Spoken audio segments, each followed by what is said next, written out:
I'm really pleased to be able to show you a behind-the-scenes tour that most people never get to see of the D.Gary Young Research Institute. So follow me, we'll go in.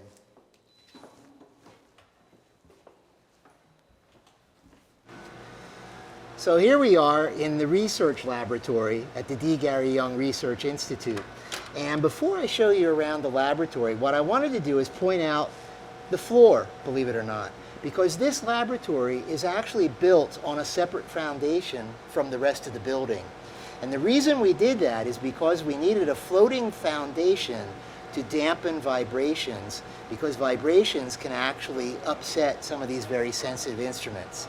So this laboratory was designed from the ground up, literally, to house our very sensitive instruments. And we're really proud of that. Come on, let me show you around.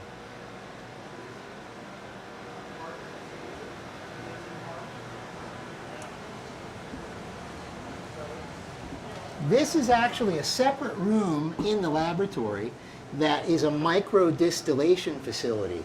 And these are actually very small stills that mimic the stills out at the farms. The farm stills are often huge. They can be up to 18,000 liters in size. These obviously aren't that large.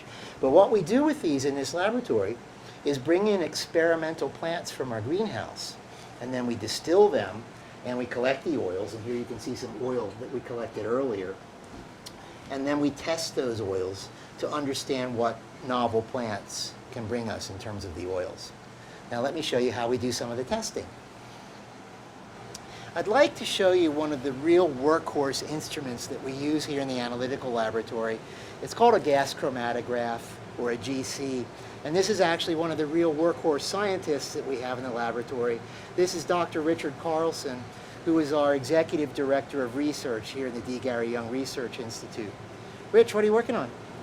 I'm looking at a juniper sample that we distilled in our distillation lab, and now we're separating all the components that were in that essential oil and trying to identify each of those separate components. So this is real Utah juniper that's native to the state here? Correct. Correct. Gas chromatography is such a powerful technique because we use it to separate very aromatic compounds. The molecules that we smell immediately when we open an essential oil, those are what we call as volatile compounds. They're usually very small molecules, and essential oils can contain hundreds of these molecules. And they're volatile because they evaporate. And Correct. if they didn't evaporate, you actually couldn't smell them, is that right? Right, right. One of the key components of the gas chromatograph is the column. Now this is an open tube. It's wrapped around this frame so that it easily fits inside the oven. This is about 60 meters long, wrapped tightly, and on the inside of this open tube is a very special coating. And that special coating interacts with the sample as it flows through the tube, and the molecules get separated into their individual components. So this column or tube is not much thicker than the diameter of a hair. Correct. But it is an open tube that things flow through constantly. Yes, and it's a very delicate process to put that polymer inside the tube, and a lot of science and research involved in making this consistent, and so we get the same results every time when we analyze a sample. Good. Where does the tube go? You want to open the instrument and show everyone? We install the tube in a very specific manner. This square box is what we call the oven. It's a heated zone. Very precise heating parameters are used. The column is installed in what we call the inlet. The sample is placed in this section, and then it travels through the column and it exits through here into what we call the detector. This particular instrument has a flame ionization detector which measures the amount of each molecule that's present as it's separated in the column. Okay, so why don't we take a look at the output of a typical GC run? Okay. The compounds, these numbers along the top of these peaks, as we call them, each peak is a separate molecule, represent the time that it remained in the column. And as they travel through the column, they separate out, they come out at a certain time, and each time we see this molecule under these conditions, it's going to come out at this exact time. So this x-axis is actually minutes. So for example, this peak came out at almost 39 minutes. We had to run the instrument that long before that particular compound made it through the column and hit the detector. Is that right? Right. And typically we'll run these for an hour, maybe 70 minutes. It depends on the sample, and we know what we're dealing with in most cases, so we know how long to run it. In the cases that we don't know what we're dealing with, we'll make sure we run it long enough so we get everything that's in the sample coming out of the column. So one of the great things about an instrument like this is it will separate the oil into its individual components and identify those components. It will also measure the quantity of each component so that we can assess the purity and the potency of the oil. And it will also identify any peaks in there or compounds in there that shouldn't be there. So it'll actually be a very good measure of the purity and the naturalness of an essential oil. So this is another very sensitive instrument that we use to characterize the molecules in essential oils. And this is called a Fourier Transform Infrared Spectrophotometer, or FTIR for short. So this instrument actually shines a beam of infrared light through an oil sample, and the way it works is you put a very small droplet of oil on the instrument, and there's a little hole in this plate where the infrared beam can travel. You swing this over, this is actually the infrared projector. So it shines the infrared light through the oil, and every molecule in that oil absorbs the infrared light a little bit differently. So if we scan all of the wavelengths of infrared light, we can also monitor all of the chemical bonds in the molecules in this sample. And what it gives you then is a very unique fingerprint of the chemical bonds in the oil. And this is what we're looking at here. There's what we call the fingerprint region, where different carbon and hydrogen bonds interact with the infrared light. This is a large CH3 bond. This looks like an NH bond, and over here we have an OH bond, which would be found either in water or a little bit of alcohol in the sample. So this provides a very accurate fingerprint of the molecule. And what that allows us to do is to make sure that we have the exact molecules in the oil that we like. It also allows us to measure the purity of those compounds. It's a great instrument. So now I'd like to show you two instruments that I'm really proud of. And the reason I'm so proud of these instruments is, one is they are extremely sophisticated instruments that take a lot of training to run. And because they're so sophisticated, no one else in the essential oil industry even has these instruments. So let me show you what they are. These are isotope ratio mass spectrometers, and we actually have two matching instruments. And you can see Dr. Carlson here is working on one of them. Rich, do you want to come over and talk a little bit about what these are and how they work, please? Yeah, sure. You mentioned they're isotope ratio mass spectrometers. That's this big part down here is the mass spectrometer section. On top of it, we see something familiar, a gas chromatograph. Again, the gas chromatograph separates out the individual molecules that are in the sample, in the essential oil. And by separating them, we're able to look at each individual molecule independently of all the others. We just talked about the FTIR. That looks at all the molecules together when we do an analysis using FTIR. But using the gas chromatograph, we separate out the individual molecules, and then each molecule is compared to a standard reference molecule to make sure that it comes from a natural origin. It does this by examining the carbon in the sample versus carbon in our reference material. And because we've been doing this for many, many years, we know what that ratio should be for each sample. What we're actually doing here is comparing different isotopes of carbon. So there's carbon-12 and carbon-13 and carbon-14.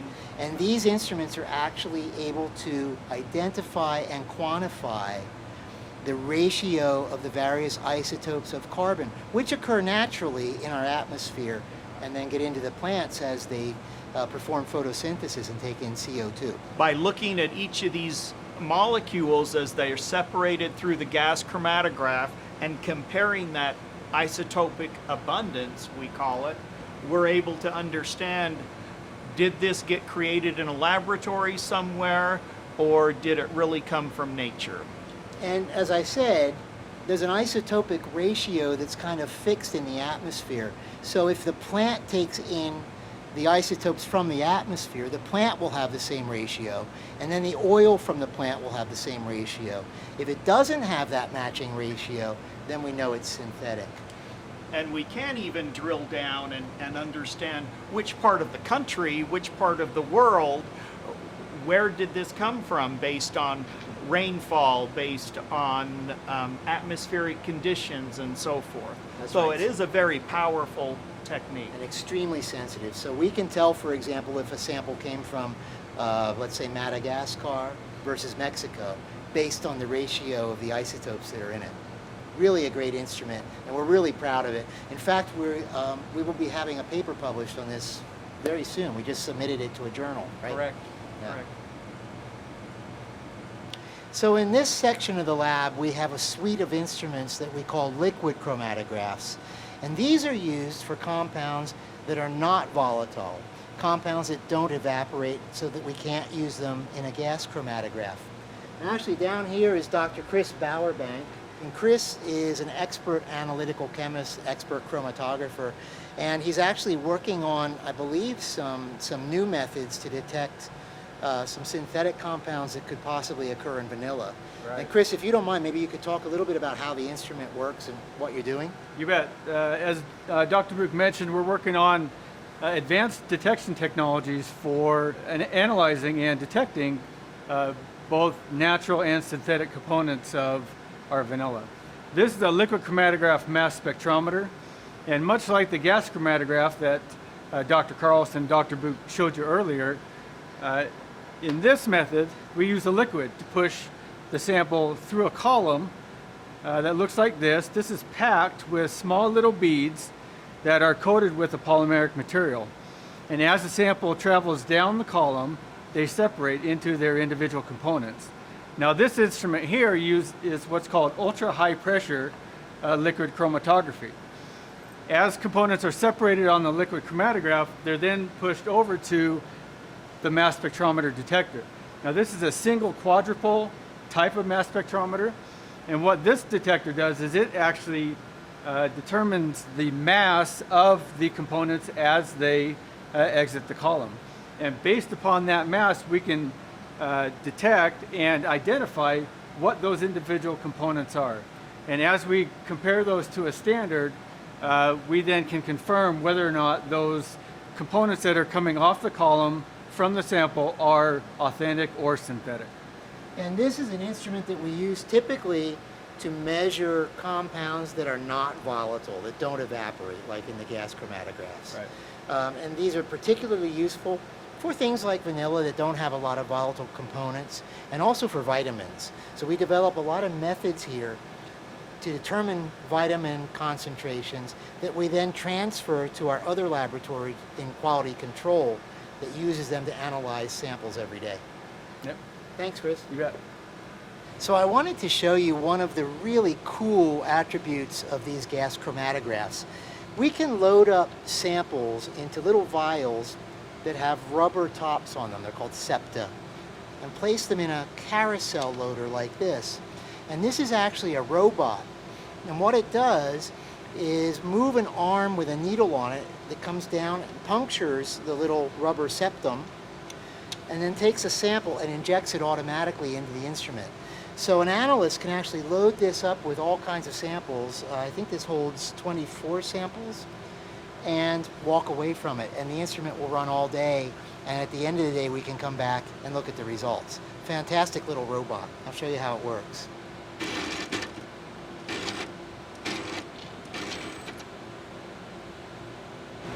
So now it's actually drawing the sample up into the needle, into the tubing, which will then go over to the inlet port on the GC and inject the sample.